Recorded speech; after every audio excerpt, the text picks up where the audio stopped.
Boa noite. Boa noite. Eu queria dizer para vocês que é uma honra poder retornar a essa casa e mais uma vez a gente poder compartilhar daquilo que são os conhecimentos, aquilo que a gente tem conseguido alcançar. Mas para que nós possamos alcançar a plenitude do que a gente vai hoje compartilhar aqui hoje, não basta com que apenas eu tenha preparado aquilo que é a apresentação, o conteúdo, é necessário que você esteja disposto a ouvir e a acolher aquilo que é a experiência, aquilo que é o conhecimento que eu tenho utilizado e que isso tem feito com que muitas pessoas também possam utilizar nas suas carreiras e alavancá-las. Então, primeira coisa, você precisa estar aberto. E talvez uma das grandes perguntas, que eu gosto de fazer para as pessoas é o que faz elas se sentirem inteligentes. Às vezes as pessoas se sentem inteligentes apenas quando elas são reconhecidas. Apenas quando aquilo que é o talento que ela entende, que nasceu naturalmente com ele, é um talento reconhecido e aplaudido pelas pessoas. E aí a gente cria uma cultura, a cultura de não aceitação do erro. E aí a gente perde talvez uma das maiores maravilhas da vida, que é a possibilidade de aprendermos. Então a gente poder aprendermos juntos, aprendermos com os nossos erros e cada dia mais a gente poder crescer e amadurecer é que faz com que nós alcancemos a excelência. Então a excelência não é aquilo com aquilo que eu nasci como talento natural. A excelência se alcança a partir daquilo que é a minha disposição em aprender na jornada, seja com as pessoas que compartilham comigo ou seja com os erros que eu cometo ao longo dessa jornada. Então estar disposto a aprender é o caminho essencial para a excelência. Então eu queria te convidar a estar disposto a aprender hoje com aquilo que são perspectivas que eu vou compartilhar aqui hoje. Não é o tratado da verdade a respeito de empreendedorismo e sobre liderança e criatividade, mas é um ponto de reflexão daquilo que eu tenho aprendido ao longo da minha jornada. Para que nós possamos interagir, Pessoal, está ali o QR Code do meu Instagram, ao final a gente volta para essa página, você pode escanear ele com o seu celular ou então anotar esses endereços. Nós vamos utilizar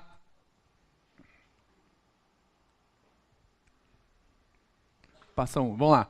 Nós vamos utilizar aqui de maneira interativa o Slido, que é uma ferramenta de interação. Vai ser utilizada na segunda parte desse tempo nosso.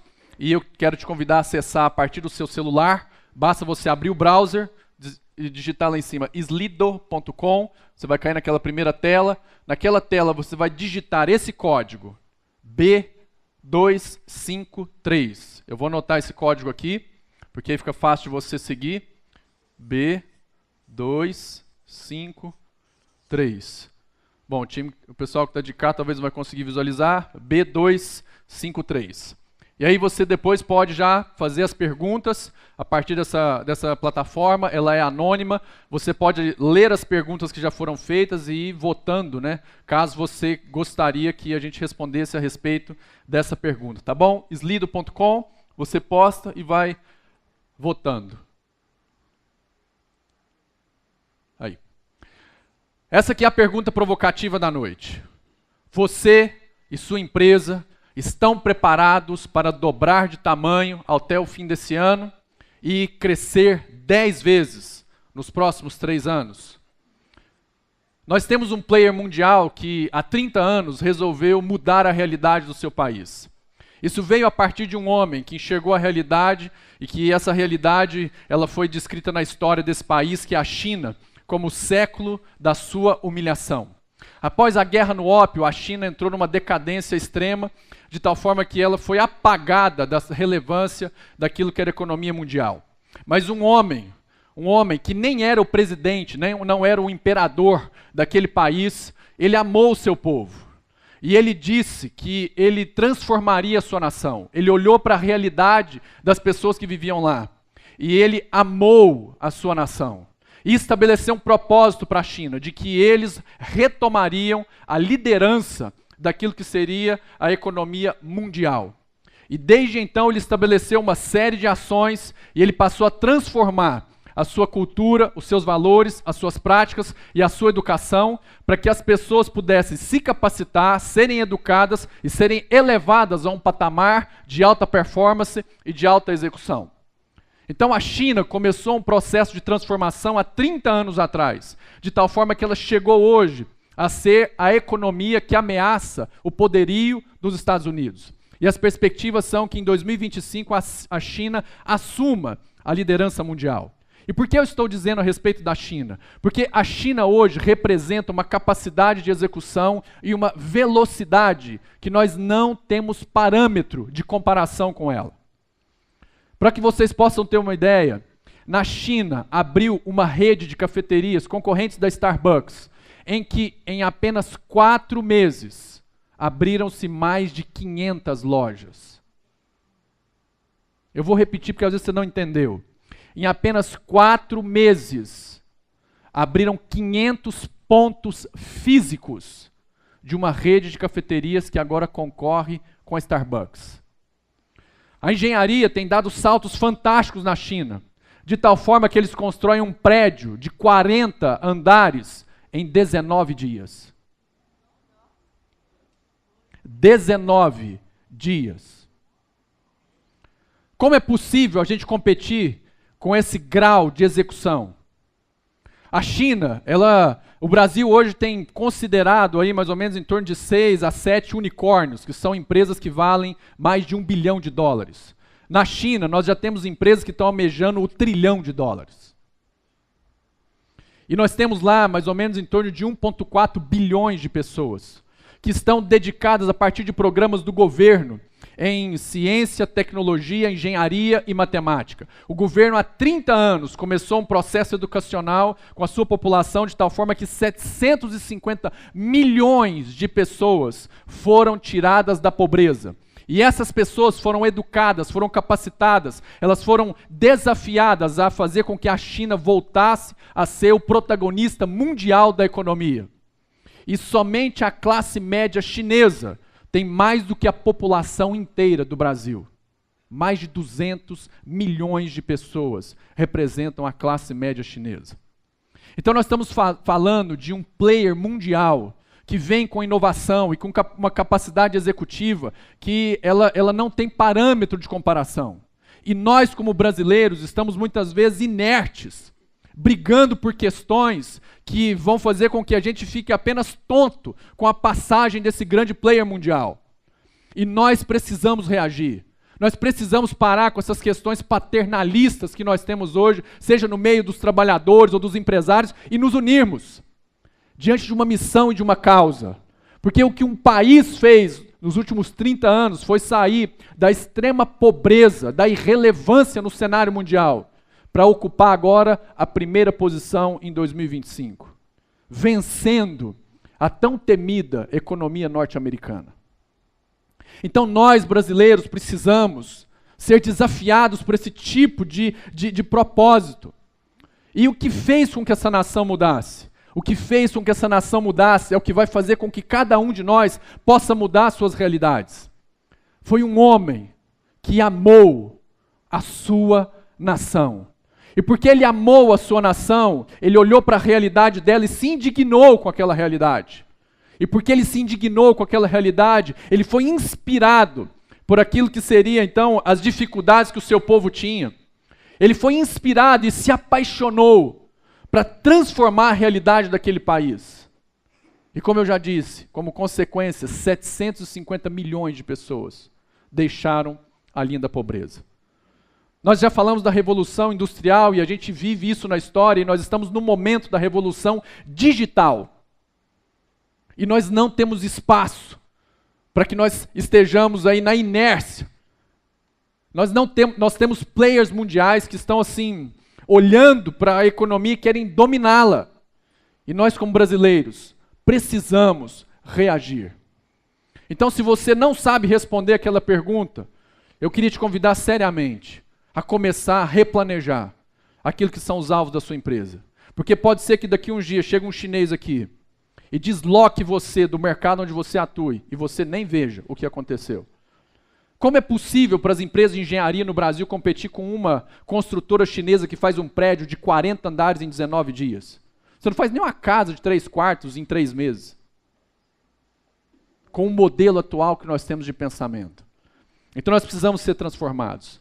E isso passa por uma questão importantíssima na nossa vida.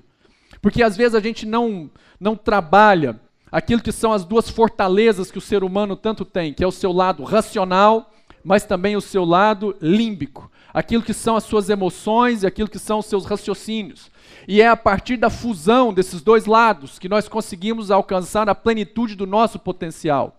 Então não basta apenas com que eu me capacite nas minhas habilidades, nas minhas faculdades racionais. Eu preciso também exercitar a minha paixão, a minha inspiração, aquilo que junto com o meu racional produz a plenitude do que é ser humano. Então a inspiração, a paixão é algo que move o coração da humanidade. Napoleão Hill, autor de best-sellers como Quem Pensa Enriquece, declara que as grandes mudanças mundiais que aconteceram foram em função do amor de um ser humano pelo outro. Em alguns casos, ele cita o amor de um homem por uma mulher. Freud declara que o sexo, essa parte límbica, essa pulsão que está em nós, é o que movimenta a gente a ter atitudes extremamente ousadas. Então nós precisamos trabalhar esses elementos de propósito, que são intangíveis, que é como estar apaixonado, que você não consegue explicar, mas que você tem uma verdade tão certa e encarnada, que quem olha para você não duvida que há um propósito, que há uma paixão, que há algo presente ali, mesmo que imaterial, há uma convicção. E eu queria perguntar para você, pelo que você está apaixonado? O que move a sua vida em termos de inspiração, de paixão e de propósito? Porque talvez a gente não se sente desafiado a transformar a realidade da nossa empresa, porque não há essa força motriz. Somos apenas pagadores de conta. Ou então aqueles que trabalham pelo medo de um dia ficar pobre, ou de faltar o sustento. Mas não trabalhamos com uma perspectiva de sonhar grande. Trabalhamos apenas pelo conjunto de atendimento de necessidades. Mas não porque sonhamos, não porque somos inspiradores, não porque somos influenciadores. E é isso que falta nas nossas lideranças. Faltam pessoas que trabalham apaixonadas, que são uma alma, que não apenas tem nas suas empresas boas mecânicas de processos, mas que tem uma alma nas suas empresas. Que tem amor, que tem calor, que tem contato humano, que tem importância dada à vida das pessoas. E é essa paixão que moveu a nação chinesa e a transformou. Não está passando. Passou. Então essa pergunta, qual é a sua inspiração? Porque é da inspiração que vem a indignação. Eu olho para fora e me indigno com uma realidade, identifico algum tipo de problema, identifico algum tipo de oportunidade, de dor na minha comunidade. Então eu percebo isso e me apaixono por resolver a dor de uma pessoa. Isso é que as empresas deveriam fazer. As empresas deveriam ser missionárias a partir de uma dor e pela disposição em servir as pessoas. Então é porque eu sirvo alguém, eu presto serviço a elas. É porque eu sirvo uma dor e estou ali para resolvê-la, é que eu represento o remédio para aquela dor. Porque eu estou apaixonado, porque eu sou incansável até que eu resolva com excelência aquela dor. Isso é um líder. E aí ele está em modo missão. Eu brinco com meus amigos que quando eu estou no meu modo missão, eu sou indestrutível. Porque a força que me move é o amor. Eu sou indestrutível no meu modo missão. Eu me sinto para além do super-homem. Criptonita nenhuma pode comigo. Porque eu estou apaixonado. Você está apaixonado pelo seu propósito? Pela sua missão? Porque talvez você esperava aqui uma metodologia de liderança. Mais uma vez um processo racional. Quando na verdade o que os líderes precisam ter é uma inspiração, estar apaixonado e se colocar em um modo missão. E a partir dessa certeza de que tem algo no mundo que só você tem, e que você vai compartilhar isso com as pessoas, isso as contagiar. Então, como diz o Simon Sinek, esse aqui é o chamado Golden Circle, e você pode olhar que nele você tem as condições de porquê, como, porque o propósito, as motivações e as convicções. Alguém aqui conseguiria explicar para mim em palavras e racionalizar o que é estar apaixonado? Não. Você só sabe o que é estar apaixonado quando você está apaixonado. Então essa questão da nossa motivação é algo que você percebe não apenas com o lado racional, mas também com o seu lado emocional. E aí você funde essas duas habilidades humanas e encontra a sua plenitude. Então o why, o porquê, ele me dá as motivações, o motivo pelo qual eu vou me movimentar, eu vou servir alguém, as minhas convicções, depois o how, os processos, as ações, aquilo que eu vou fazer em função de uma missão. Então na China, o povo, o líder amou a sua nação de tal forma que trabalhou as ações de educação, saúde, capacitação, de digitalização do seu país como um todo, de tal forma que chegou até onde estava. E a disciplina, sem dúvida alguma, é uma das características mais importantes do crescimento chinês. E nós, como brasileiros, vivemos um problema seríssimo em relação à disciplina. Porque a gente é culturalmente indisciplinado. E a disciplina e uma execução extremamente rápida na China é que faz com que eles sejam diferenciados. Então, uma vez que eu estou convicto e apaixonado, eu trabalho as ações com forte disciplina e defino de maneira consistente os marcos, as referências de onde e como eu quero chegar nesses resultados. Então eu tenho um porquê, eu tenho ali as minhas ações, um how, e eu tenho um what, que é os resultados e a consistência de onde eu vou chegar. Então, com essa visão, existe algo importantíssimo que nós precisamos trabalhar, que é o porquê. Por que você faz o que faz? Por que a sua empresa está no negócio que está? Às vezes, você começou a empresa, a sua jornada, a sua carreira por uma contingência, a necessidade. Aquilo que era talvez as contas que chegavam no final ou no começo do mês, você tinha necessidades e você começou ela diante de uma oportunidade. E isso não tem nenhum tipo de problema. Mas ao longo da nossa jornada, nós precisamos amadurecer para que nós possamos crescer. Então eu preciso transformar contingência em causa. E qual é a causa que torna você um missionário? Porque todo líder é um missionário. Ele tem uma causa. Ele tem algo pelo qual ele está apaixonado. Ele tem um porquê. Por que ele faz o que faz? As pessoas já pediram para me definir qual é a minha causa pessoal como missionário. E a minha causa, eu pus um nome bonito, marqueteiro, que é People Improvement. Ou seja, eu consegui capacitar, melhorar, ampliar, amadurecer pessoas.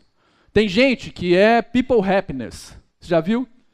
Tem gente que só de chegar no lugar, assim, as pessoas já começam a rir, já fica alegre. Ela preenche o ambiente com uma alegria tal. E eu conheço uma pessoa assim que a risada dela é fantástica. Só dela rir, o ambiente já se preenche. Então cada um tem um porquê. E aí nós precisamos descobrir esse porquê. Então estou aqui hoje, apaixonadamente exercendo o meu why, o meu porquê. Então a causa da qual eu sou missionário é que me torna um líder cada vez mais eficaz. Uma vez que eu tenho uma causa, eu preciso trabalhar os meus valores. E às vezes as empresas foram perdendo aquilo que é a sua referência de missão e de valores, porque a gente deixou de ser missionários. A gente tem uma frase bonita, mas que não retrata a realidade da minha inspiração. A missão não é algo que retrata o modo no qual agora eu apaixonadamente exerço as minhas ações. A missão não retrata o modo missionário que eu estou encarnado. E aí, como conseguinte, os valores também são apenas palavras que são paisagem na parede. Mas elas não retratam a minha história. Porque os valores de uma empresa deveriam vir a partir da raiz do seu líder, ou da sua liderança. Em que na minha jornada de vida eu fui aprendendo a respeito disso. Então, valores como transparência, simplicidade e inovação não deveriam ser apenas palavras estampadas na parede, no mural da recepção da empresa. Deveriam contar a sua história. Então, quando alguém fala sobre simplicidade, qual é a história da simplicidade na jornada que nós vamos trilhar? Por que ser simples é algo importante para você? E agora você trabalha isso como um valor na sua jornada. Bom, eu já morei na roça. Pode parecer que não, Mauricinho, cabelinho espetado, descolado aqui na frente, mas eu já morei na roça. Roça mesmo, de morar lá, tirar leite, rapar curral. Eu tenho uma história simples, rústica, né? Como eu costumo dizer. Então a simplicidade era algo que fazia com que a gente vivesse harmoniosamente, sem muitas complexidades. Então eu experimentei a simplicidade. E eu sei o quanto ela é libertária. Porque a gente tende a uma vida extremamente complexa e é isso que agrega muita ansiedade. Então a simplicidade faz sentido como um valor para mim porque ela está na minha história. E eu sei o que a simplicidade representa em termos de saúde para a psique humana. Então quando alguém me pergunta sobre simplicidade, eu tenho uma história para contar. No modo missão que eu estou. E não apenas agora uma palavra desencontrada de um propósito que ninguém sabe que existe.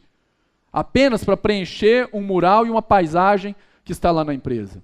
Então os seus valores. O que a sua história conta dos valores que você deseja incorporar na sua missão? Líderes. Líderes. Quais são os seus valores? Quais são os aprendizados que você teve ao longo da sua jornada? Porque os seus valores vão trazer para essa missão agora um como. Porque não basta apenas que eu esteja num modo missão e com um objetivo claro de uma causa a ser trilhada, percorrida e alcançada. A forma como eu caminho e trilho essa jornada são ditadas pelos meus valores. Então, os fins que eu quero alcançar não podem ser justificados pelos meios que eu percorri. Ou seja, não é a qualquer custo que a minha missão será desempenhada. Isso foi uma das coisas que a gente mais trabalhou lá na empresa. Porque a gente sempre trabalhou sermos adequados e corretos às normas e às leis. Nunca tivemos caixa 2. Sempre faturamos todos os serviços. Sempre honramos todos os nossos colaboradores naquilo que era a CLT e a CCT. E quando a gente tinha dúvida, pagava os dois. Por quê? Porque a nossa conduta é inquestionável. Então o como precisa ser trabalhado a partir de um modo missão e dos valores que nós temos. Então responsabilidade, que é um dos valores, é eu ser responsável com as pessoas, é eu ser responsável com as relações, é eu construir algo que é sólido e firme, para que todos saibam que há respeito, que também é um dos valores, que a gente respeita as pessoas. E talvez foi isso que ao longo do caminho, a nossa caminhada, talvez ela foi um pouquinho mais lenta, mas ela sempre foi sólida.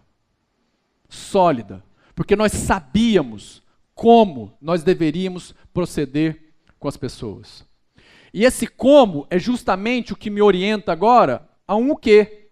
Então as ações que eu vou desenvolver são pensadas, trabalhadas, elas são imaginadas pela minha missão e eu tenho um como chegar até aquele objetivo. Então agora eu posso desenvolver todas as tarefas que são necessárias para chegar àquele objetivo, mas porque eu tenho a força da minha paixão, eu tenho os meus valores que são meu guia, e eu tenho agora as tarefas que vão me orientar. Beleza? É isso que um líder precisa trabalhar. Às vezes nós queremos trabalhar apenas os passos da eficácia, mas esquecemos que é essa missão, esses valores e esse comportamental que inspira as pessoas. E para a gente poder fechar esse início de reflexão, 13% das pessoas nas empresas estão plenamente engajadas. Você quer responder aquela pergunta, como é que você dobra a sua empresa até o final do ano e faz com que ela cresça 10 vezes nos próximos 3? Basta com que você defina claramente aquilo que é a sua missão, estabeleça os seus valores e seja guiado por eles à execução e aquilo que são as tarefas a serem trabalhadas. Porque nós temos apenas 13%. 13%. Então, se você tem 10 pessoas na sua empresa, saiba que pouco mais de uma está efetivamente engajada. Nós poderíamos, se a gente elevar isso aqui para 50%, quadruplicar a produtividade da nossa empresa. Simplesmente porque o líder entendeu a sua missão e se apaixonou por estar naquele modo e naquela direção. E ele é inspirador. Então, 13, guarda esse número. E volta para a sua empresa, desafiado com o contingente que você já tem. Já tem. Pode levar a sua empresa a responder aquela pergunta. Bom, esse slide aqui talvez seja o ponto central do nosso tempo aqui. E eu queria te fazer uma pergunta. Ali é um reloginho no meio. Quanto tempo e aonde você dedica mais tempo com as pessoas ou com as tarefas?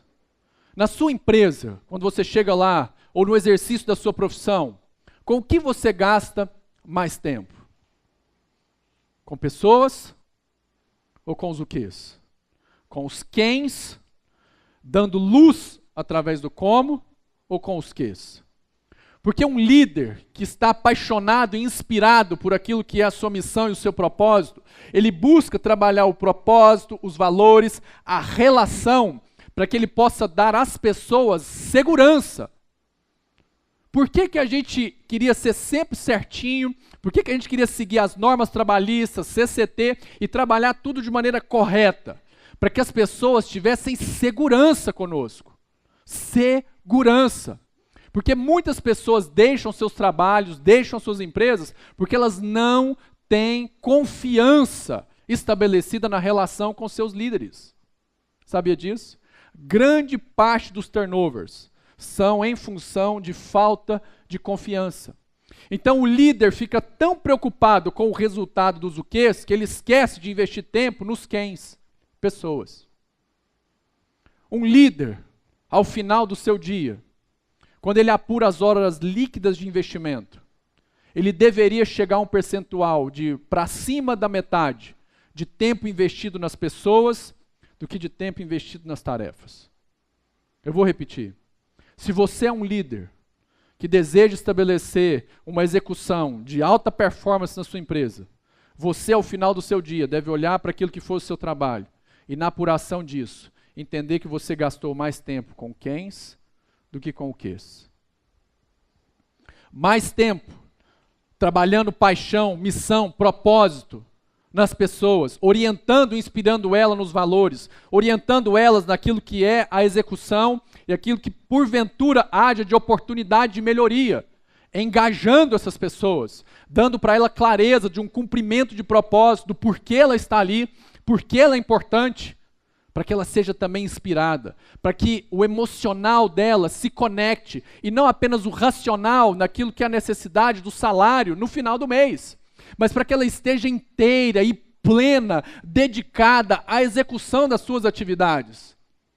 E então, nós teremos uma empresa de alta performance. Se você gasta mais tempo com o quês, que é definindo metas, indicadores, custo, e apenas apurando e aferindo o desempenho, possivelmente as pessoas na sua empresa fazem parte daquela estatística dos 13%. Não estou dizendo que isso não é importante, estou dizendo que isso é importante, mas trabalhar as pessoas é o mais importante para um líder. Porque também a partir do quem eu vou estabelecer o como e vou gerar uma relação de confiança. Então, se você investe mais tempo em quens, você é um líder missionário. Se você investe mais tempo em o quês, você é um líder tarefeiro. E eu queria até remover a palavra líder disso.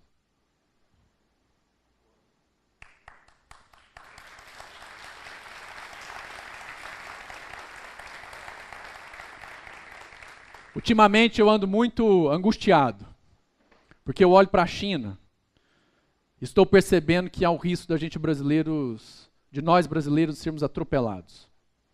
Então eu tenho agora me dedicado a não apenas trabalhar internamente na empresa, mas a levar essa mensagem para fora dela, para que as pessoas, os brasileiros, sejam também tocados por essa paixão pela nossa nação. A gente fica esperando do governo. Não, o governo não vai fazer nada. nós brasileiros podemos nos apaixonar pela nossa nação e começar a mudar a realidade que está do nosso lado.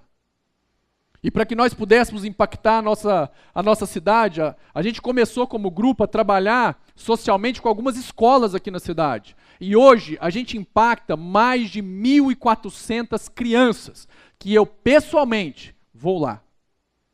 Eu não mando alguém fazer. Eu vou lá gastar tempo com quem? Com quem é o futuro da nossa nação. E eu vou lá pessoalmente, já levo meu filho, que adora também. Ele gosta de falar. Ele gosta de falar também. E ele vai, e nós estamos impactando. E sabe o que uma das crianças um dia perguntou para mim lá na empresa? Porque eu levo elas para lá, para elas serem inspiradas. Ela perguntou assim para mim: tio, mas eu posso mesmo trabalhar numa empresa como essa? E eu falei para ela: não só pode, como agora o tio vai te dar um presente. E aí esse presente virou agora uma prática que nós temos com as crianças que nos visitam. Eu tiro uma foto com cada uma delas, debaixo de um escorregador de inox. Nós temos lá um monumento, lá, uma obra de arte, uma escultura. E aí eu tiro uma foto com cada uma delas e entrego no porta-retrato pronto, para que elas lembrem que elas podem mais. Basta com que elas se apaixonem pelo seu país, assim como eu me apaixonei por elas. E eu não tenho vergonha de dizer para ela, ou para aquelas crianças, que eu as amo. Então eu não tenho vergonha de dizer isso para os meus colaboradores, porque eu uso essa camiseta lá na empresa. Às vezes eu abro as conferências mostrando a camiseta para todo mundo. O pessoal acha engraçado, descolado, mas é a âncora que eu coloco na nossa relação. Porque a hora que eu chego para conversar com alguém com uma camiseta como essa, aonde eu ancorei o desenrolar da nossa conversa?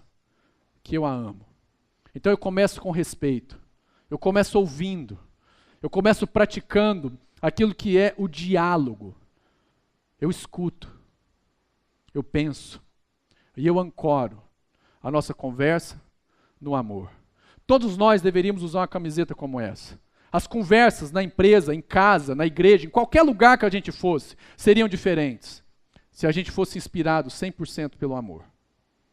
E é isso que falta na nossa liderança de hoje.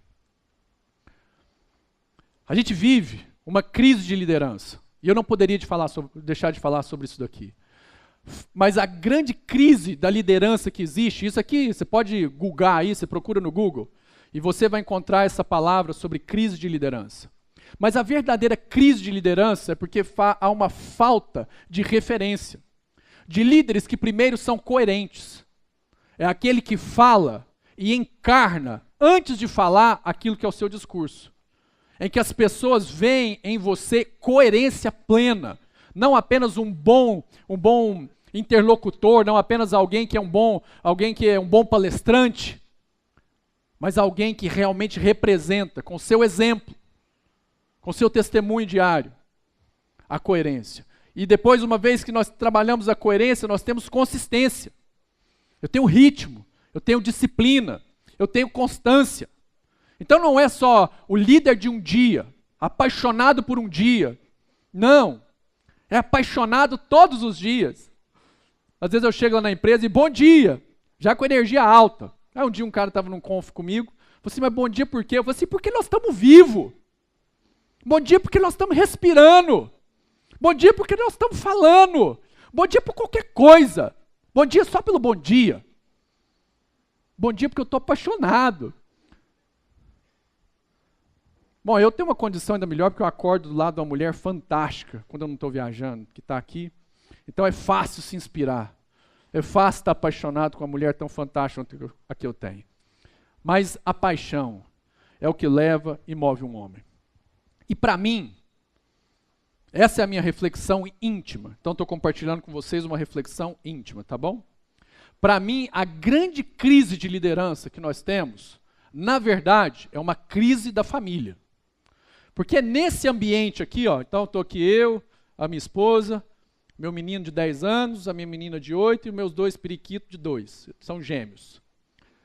São 4 lá em casa. Nós estamos vendo se a gente fabrica mais uma menina, porque não pode ficar só com uma, né? Mas nós estamos ainda trabalhando nesse projeto. Mas a família representa um lugar de paixão, de compromisso, onde valores, princípios, propósitos e práticas são consistentemente, coerentemente encarnados como uma referência. E é isso que um líder é. No seu trabalho, na sua empresa ou em qualquer grupo que você esteja trabalhando. Ele é uma encarnação de missão, princípios, de propósito e de práticas. Então, porque a família está falindo, os líderes não estão sendo forjados. Porque é neste ambiente aqui, ó, que eu sou desafiado. Lá na minha empresa, eu faço uns PowerPoint, todo mundo me entende. Eu chego com esses PowerPoint lá em casa, ninguém me entende. Eu insisto, eu ponho os pequenininhos de 2 anos lá, vou passando as telas de PowerPoint, vou passando os métodos para ele. Não funciona. Aí um entende. O gêmeo do outro não entende. É outra linguagem. É outra forma de comunicar. Então eu, como líder, sou desafiado todos os dias a melhorar a minha comunicação, a ser coerente com os meus princípios e com o meu propósito, com as minhas práticas. Eu sou desafiado a como infundir nessas crianças os valores e a cultura que está em mim, em uma linguagem que às vezes eles não me entendem, embora eu possa ter todas as técnicas de comunicação do mundo. Eles não entendem. Então, porque falta essa forja, esse forjar, que é dolorido, queridos. Deixa eu te falar, filho, causa dor na gente. Mas sabe qual que é o mais importante? Não é apenas que filho dá trabalho, é que filho trabalha a gente. Deu para você entender? E para mim a grande crise de falta de paixão na liderança é porque as famílias estão estilhaçadas. É porque esse conceito, esse elemento nuclear na nossa sociedade está falido. As pessoas não têm mais compromisso umas com as outras, só querem saber daquilo que é a sua necessidade. E por isso líderes não têm sido forjados, porque nós não temos compromisso com a nossa família. É na família que as pessoas veem o exemplo umas das outras, está vendo lá a palavra exemplo? E aí, ao ver esse exemplo uns dos outros, as pessoas começam a copiar. Então é interessantíssimo, às vezes é muito mais eficaz um filho pequeno ver o outro, um pouquinho maior, fazendo algo e copiar, do que eu com todos os meus PowerPoints, com todas as minhas técnicas, com todos os meus workshops de design thinking que eu possa fazer com eles, seria eficaz. Eles apenas olham o irmão fazendo, vai lá e copia. Sabe o que o papai começou a fazer? A só fazer e ver e orar para que eles possam copiar.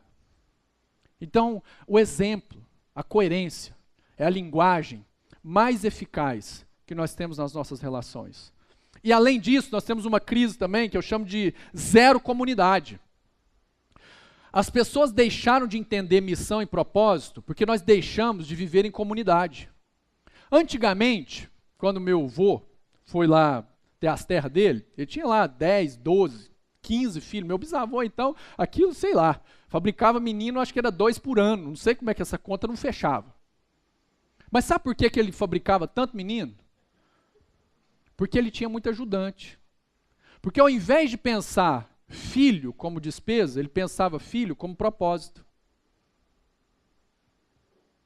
Qual era o propósito de ter filhos? Cumprir uma missão. Agora filho virou despesa. Sabe por que filho virou despesa? Porque nós não temos relevância nenhuma na nossa comunidade. E é isso que a China se apaixonou. Eles se apaixonaram por uma comunidade de 1 bilhão e 400 milhões de pessoas. E como nós não temos vida em comunidade, nós não aprendemos algumas coisas importantes como servir, como aprender e como repartir. E por que falta comunidade? Os nossos filhos não são inspirados porque não nos veem servindo, aprendendo e repartindo. Então, no final de semana, o que a gente mais faz, ou durante a semana, é levar para shopping, para comprar. Então, a gente aprende a apenas fazer despesa, ao invés da gente servir, repartir e aprender. Então, os filhos não aprendem e não ligam o seu modo missão, porque não veem os seus líderes em modo missão. Perdemos a forja de líderes no nosso país. Porque a família está quebrada e porque nós não temos senso de comunidade. E talvez você esperava uma outra palestra sobre liderança. Mas eu queria que você hoje, para começar a liderar algum processo, primeiro, trabalhe a sua família. Depois, se apaixone verdadeiramente por essas pessoas. E então expanda agora esse círculo para a sua comunidade. Se apaixone por ela. Seja útil, seja relevante. Desde que eu conheço a minha esposa, quando eu andava numa bizinha, a gente sempre teve propósito de ser relevante na nossa família e na nossa comunidade. Sempre. Transformamos a vida dos nossos familiares. E transformamos e temos transformado a vida da comunidade onde a gente está inserido. E é nesse testemunho, não é com as minhas palestras, que eu espero que os meus filhos aprendam alguma coisa.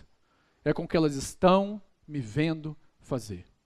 As pessoas da sua empresa vão aprender de maneira muito mais eficaz se você for um líder que as lidera pelo exemplo.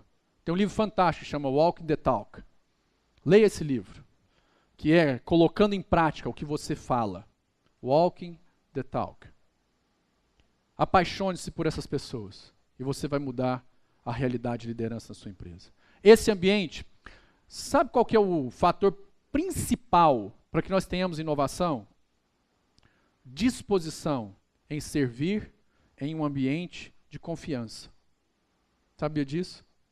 Disposição em levar à excelência, em servir alguém, em resolver um problema. E eu tenho um ambiente de confiança, onde eu sei que ninguém vai puxar o meu tapete. Esses são os dois principais ambientes. Esses são os dois principais elementos para que nós possamos trabalhar a criatividade. Então, uma salva de palmas para o nosso palestrante, Ricardo Rocha. Muito obrigado. Obrigado, querido. Obrigado.